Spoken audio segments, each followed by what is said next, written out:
If anyone has to take over for Captain Anderson, I'm glad it's you. I'm not sure about having non-humans on our ship, though. We're all on the same team here, Presley. With all due respect, ma'am, that's what they said about Nihilus. Look how that turned out. Speak freely, Presley. I want to know if you have a problem with non-humans. It's not that, Commander. Humanity has always handled its own problems. Saren attacked one of our colonies. We should be the ones to stop him. We don't need their help. Some people think asking for help is a sign of weakness. That's just being stupid and stubborn. No matter how strong you are, allies can make you stronger. I guess so. Maybe I'm just stuck in the old ways of thinking. But don't worry, Commander, this won't be a problem. How did you end up assigned to the Normandy? I signed up with the Alliance as a navigator right out of school, following in my grandfather's footsteps, I guess. My first posting was on the Agincourt. We were one of the first reinforcements to arrive at Elysium after the Blitz hit. And those raiders were no match for an Alliance frigate. Of course, the only reason the colony was still standing was because of you, Commander. I can't believe you held out as long as you did. How'd you end up on the Normandy? I got my officer's commission after Elysium. Must have made an impression on the right people. Captain asked for me when he was picking his crew. Carry on, Presley. Yes, ma'am.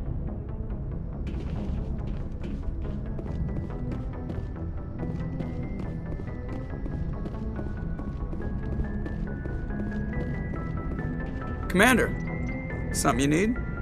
How's the Normandy performing? Is she everything they said she'd be? She's the best ship in the fleet, if you've got a pilot who knows how to handle her. Balance isn't what you'd expect. Takes a while to get used to that oversized drive core we got stuffed in the back, and her power can sneak up on you if you're not careful. The Normandy's probably too much ship for your average Alliance pilot, Commander. Lucky for you, I'm anything but average.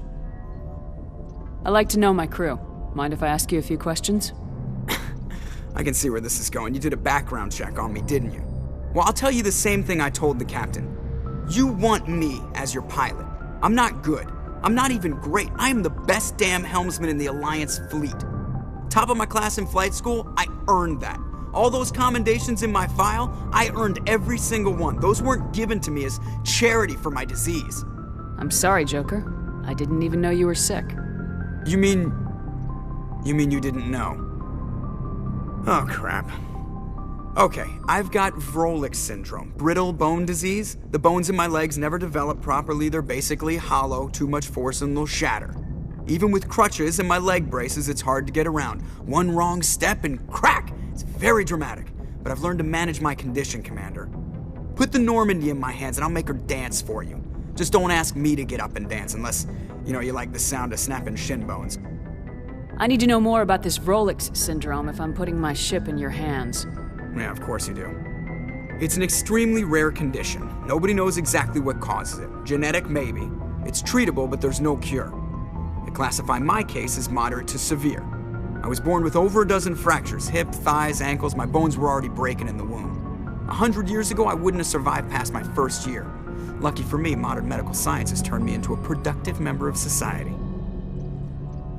You're not gonna break a bone trying to fly the ship, are you?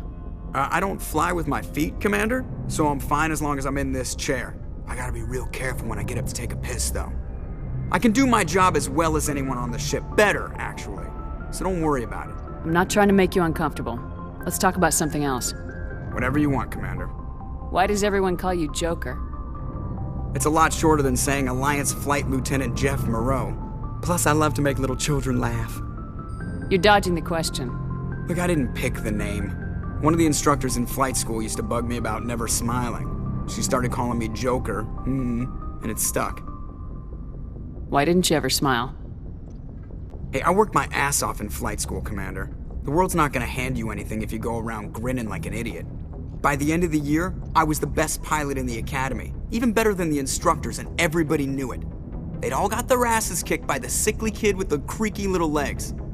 One guess who was smiling at graduation? I have to go. All right, see ya.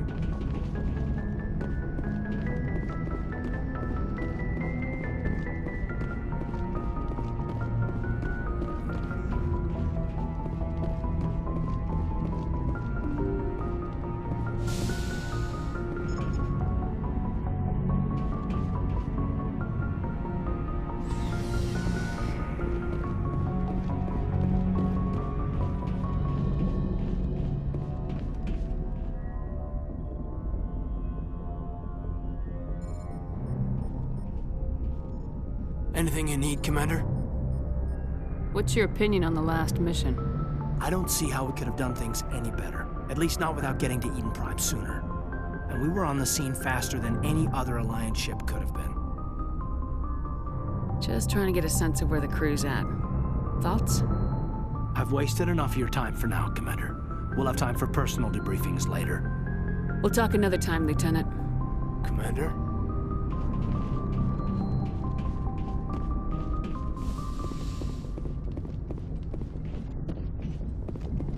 Yes, Commander? Is there something you need? How did you end up serving on an Alliance ship? I enlisted right out of med school. Earth always seemed boring to me. Too safe, too secure. I figured the colonies were teeming with exotic adventure. I wanted to travel the stars, tending the wounds of tough soldiers with piercing eyes and sensitive souls. Turns out military life isn't quite as romantic as I'd imagined. But humanity needs the Alliance if we want to keep expanding through the Traverse, and the Alliance always needs good doctors. So I stayed on to do my part. Ever think you made the wrong choice? Sometimes I think about opening a private practice back on Earth, or maybe taking a position at one of the new med centers out in the colonies. But there's something special about working on soldiers. If I left the Alliance now, I'd feel like I was abandoning them. How well do you know the Lieutenant? I'd never worked with him before this mission, but he has an impressive service record, over a dozen special commendations. Tends to keep to himself, though. Maybe because of the headaches. It's not easy being an L2. What does that have to do with it? Well, most biotics now use the L3 implants. Lieutenant Alenko was wired with the old L2 configuration. Sometimes there are complications. What kind of complications? Severe mental disabilities, insanity, crippling physical pain. There's a long list of horrific side effects. Caden's lucky. He just gets migraines. I should go. Goodbye, Commander.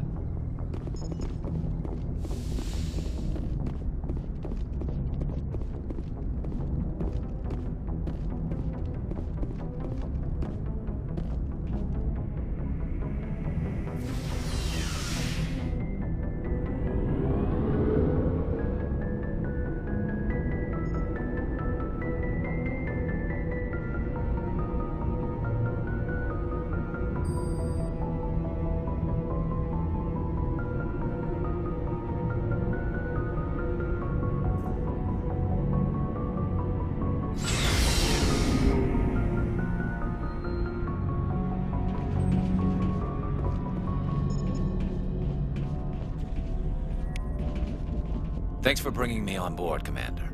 I knew working with the Spectre would be better than life at CSEC.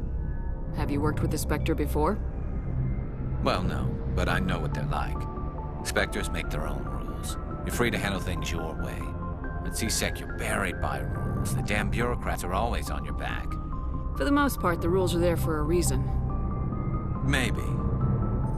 But sometimes it feels like the rules are only there to stop me from doing my work. If I'm trying to take down a suspect, it shouldn't matter how I do it, as long as I do it. But CSEC wants it done their way. Protocol and procedure come first. That's why I left. So you just quit because you didn't like the way they do things? There's more to it than that.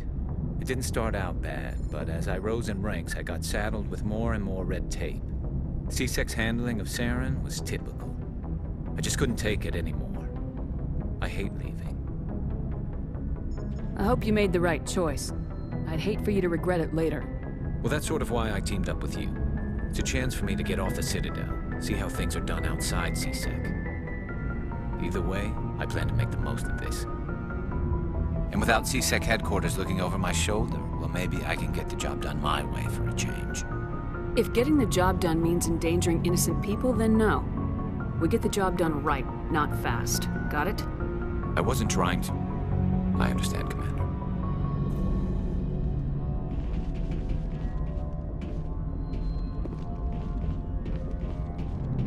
Commander? What's your opinion of the last mission? Kinda wish you'd got there sooner, Commander. No offense, I appreciate the rescue. I just wish... You wish we'd been able to save the rest of your unit. Yes, ma'am. If I had been more alert, we wouldn't have been cut down by an ambush. The Geth are perfect ambushers. They don't move, they don't make noise. They don't even breathe.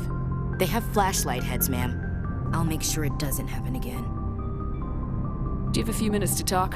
One-on-one? I'm sorry, Commander. I need to get my duty squared away. I wouldn't mind talking more later, though. Dismissed, Chief. Ma'am. Nice ship you've got, Shepard. What can I do for you? What's your story, Rex? There's no story. Go ask the Quarian if you want stories. You Krogans live for centuries. Don't tell me you haven't had a few interesting adventures.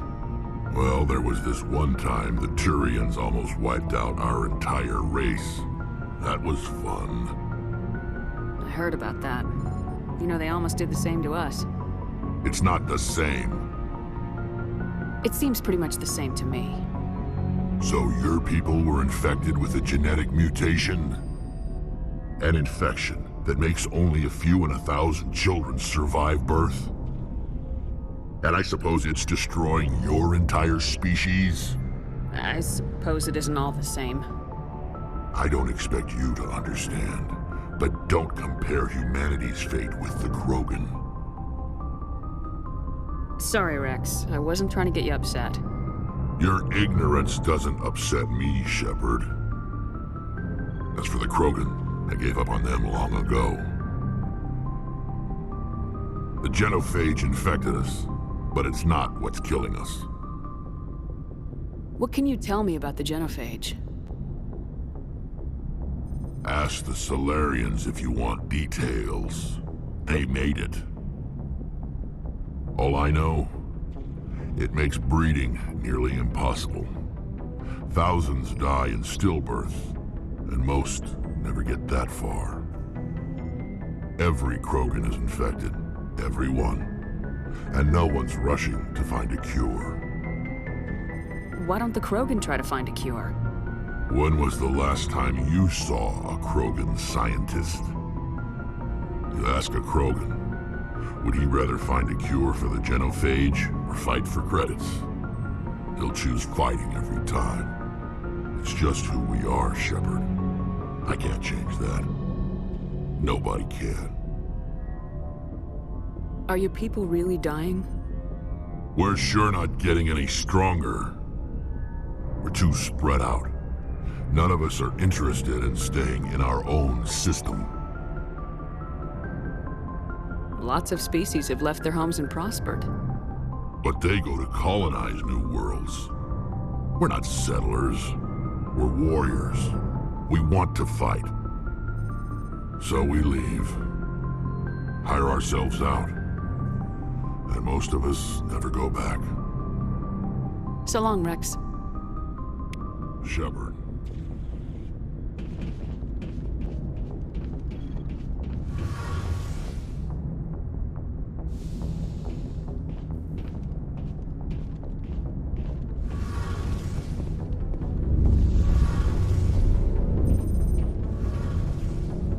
Hey, Commander, you know that Quarian, Tally?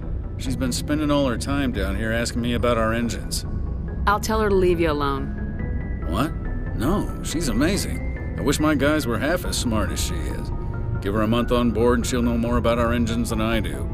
She's got a real knack for technology, that one. I can see why you wanted her to come along. I figured she'd be a real asset to the team. You got an eye for Tally, Commander, but I'm guessing that's not why you came down here. I want to know more about the Normandy.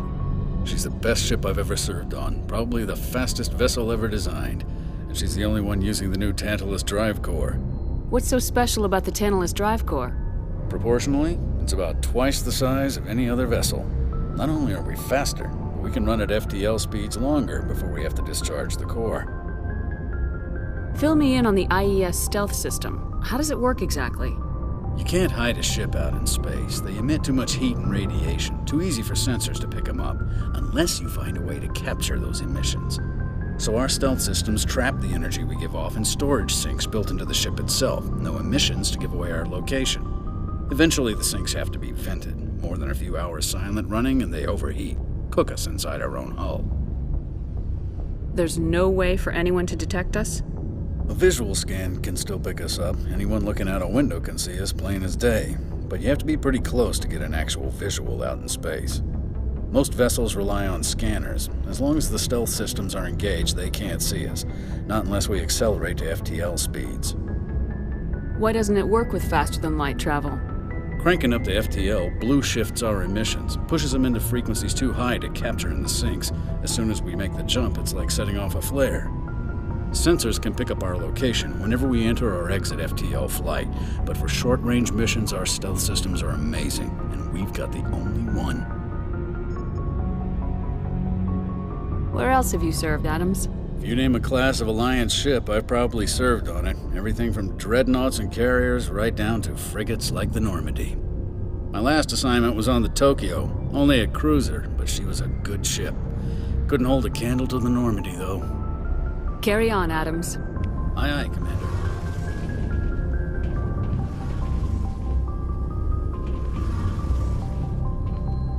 Your ship's amazing, Shepard. I've never seen a drive core like this before. I can't believe you were able to fit it into a ship this small. I'm starting to understand why you humans have been so successful. I had no idea Alliance vessels were so advanced. The Normandy's a prototype, cutting-edge technology. A month ago, I was patching a makeshift fuel line into a converted tug ship in the flotilla. Now, I'm sitting on board one of the most advanced vessels in Citadel space. I have to thank you again for bringing me along. Traveling on a vessel like this is a dream come true for me. I had no idea you found ship technology so interesting. It comes with being a Quarian. The migrant fleet is the key to the survival of my people. Ships are our most valuable resource. But we don't have anything like this. We make do with cast-offs and second-hand equipment. We just try to keep them running for as long as we can. Some of the fleet's larger vessels date all the way back to our original flight from the Geth. I can't believe your fleet's still using ships that are 3 centuries old.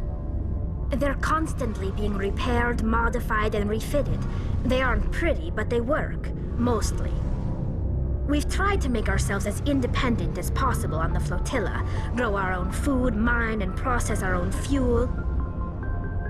But some things we just can't make on our own. A patch to maintain the hull integrity requires raw materials we just don't have. That's why our pilgrimages are so important. I want to know more about the pilgrimage. When my people reach maturity, we leave our birth ships and seek acceptance with a new crew. It's necessary to maintain genetic diversity among the fleet. But no ship wants to accept someone who will be a burden on them. So, to prove our worth, we embark on a pilgrimage. We set out alone, leaving the flotilla and our families behind us. We only return once we have found something of value we can bring back to the fleet. This is presented as a gift to the captain of the respective ship we wish to join. If the gift is accepted, we are welcomed into the crew. Can a captain choose to reject the gift? That doesn't happen often. Most captains are eager to increase the size of their crew. It increases their own standing in our society. Even when a gift is not particularly valuable, the captain usually accepts it out of a sense of tradition. However, there is a stigma to presenting a substandard gift. It's not the best way to make a good impression on a new community. Most pilgrims don't return until they find something worthwhile. I can't believe they just send you off alone. It's not like they just cast us out. Before we leave, we are given lessons in how to survive outside the flotilla, and given gifts to help us on our journey. We also receive implants to fight off sickness and disease. Generations of living in an isolated and highly controlled environment have left our immune systems weaker than most. By the time we leave the fleet, we are well equipped for the pilgrimage. This is a rite of passage for all Quarians. If it were dangerous, our numbers would suffer.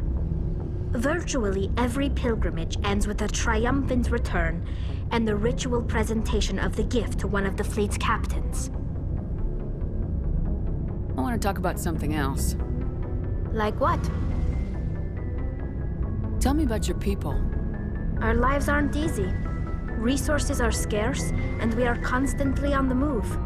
Everything we do must in some way contribute to the continuation of the migrant fleet.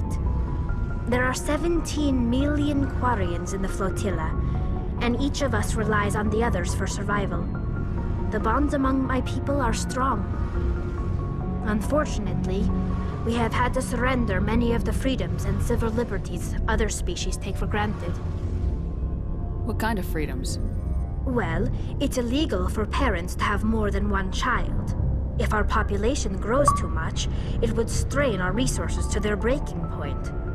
Of course, we also can't allow our numbers to become too few. If our population is in decline, the rule against single births is temporarily repealed. In extreme cases of population decline, incentives are even offered to encourage multiple births, though the Conclave hasn't had to take such measures in nearly a century. That's your government. The Conclave is our civilian branch of government. Each ship can elect a representative to serve on the Conclave and make decisions that affect the fleet as a whole. On matters that affect an individual ship, however, the captain has the final say. It's a tradition that dates back to the early days, when the fleet was governed by martial law. Fortunately, most captains nowadays are smart enough to have an elected council from their crew to give them advice and guidance. So the ultimate power rests with elected officials? In practice, the Conclave and the respective council for each ship tend to set the rules that govern our daily lives. But in theory, we are still under military jurisdiction. The 5 top-ranking military officials in the fleet serve on the Admiralty Board. These 5 have the power to overrule any decision by the Conclave in case of emergency. To do so requires unanimous agreement among the Admiralty, and they can only do this once. After that, the entire board must resign their posts. It's a safeguard that served us well. In nearly 3 centuries, the Admiralty Board has only overruled the Conclave 4 times. I want to know more about the Geth. I doubt I can tell you anything you don't already know. It's been almost 3 centuries since they drove my people into exile. All I know is the story of their origins, what they were when we created them, and how they turned on us. Interesting. The Geth were originally created to serve as an automated manual labor force. Initially, their intelligence was as limited as any VI. Over time, we made small modifications to their programming to allow them to perform more varied and complex tasks, bringing them closer and closer to true AI status. How come the Council didn't step in and stop you? This wasn't true AI research. We may have been skirting the bounds of the law, but we never did anything that was actually illegal. The changes were so insignificant, so gradual, that we were able to control them. Or so we thought. But one thing we underestimated was the power of the neural network. 1 million Geth thinking simultaneously created an inherently unstable matrix. So the Geth share brain power? Many of the Geth's logic systems were designed to work in concert with other nearby Geth. Basically, the more of them you have in the group, the smarter they are. So there's some sort of group consciousness? No, nothing like that. They cannot share sensory data or information. Their programming cannot handle that much simultaneous input. Each Geth maintains an individual awareness and identity. The neural network only operates on a process-based level. It's basically the synthetic equivalent of a subconscious. But when they're in close proximity, they can coordinate low-level functional processes, freeing up more capacity for original or independent thought. That doesn't make any sense. I'm probably oversimplifying. The Geth are incredibly advanced and complex creations. All you need to know is that they get smarter when they gather in large numbers. As we built more and more Geth, their effective intelligence became more sophisticated, more abstract. One day, a Geth began to ask its Quarian overseer questions about the nature of its existence. Am I alive? Why am I here? What is my purpose? As you can imagine, this caused a near panic among my people. I don't see what's so bad about those questions. The Geth were created to engage in mundane, repetitive, or dangerous manual labor. That's fine for machines, but it won't satisfy a sentient being for long. The Geth were showing signs of rudimentary self-awareness and independent thought. If the Geth were intelligent, then we were essentially using them as slaves. It was inevitable the newly sentient Geth would rebel against their situation. We knew they would rise up against us, so we acted first. A general order went out across all Quarian-controlled systems to permanently deactivate all Geth. The Geth responded to this order violently. Hey, you can't blame them for fighting for their survival. We had no other choice. The Geth were already on the verge of revolution. By acting quickly, we had a chance to end the war before it began. The hope was that most of the Geth would still be little more than machines, incapable of organized resistance. But they had progressed much further than anyone anticipated. The war was long and bloody. Millions upon millions of Quarians died at their hands. In the end, we were forced to flee our own homeworld. We feared the Geth would pursue us, but they never came beyond the Veil. Now we drift through space, exile searching for a way to reclaim what was once ours. It's hard to feel sorry for you. Your ancestors tried to wipe out another species. We made a mistake when we created the Geth in the first place, but we did not make a mistake when we went to war against them. If we had not acted, they would have wiped us out. They're a synthetic life form. They have no use for organics. None. Why do you think they cut themselves off from the rest of the galaxy? Why do you think they've killed every organic being who's ever tried to contact them? They didn't kill Saren. What does that tell you? The Geth are not innocent victims in all this. They're the enemy. They want to destroy us. Not just the Quarians. All organic life. That's why they've joined up with Saren. And that's why we have to stop him. I should go. See you later.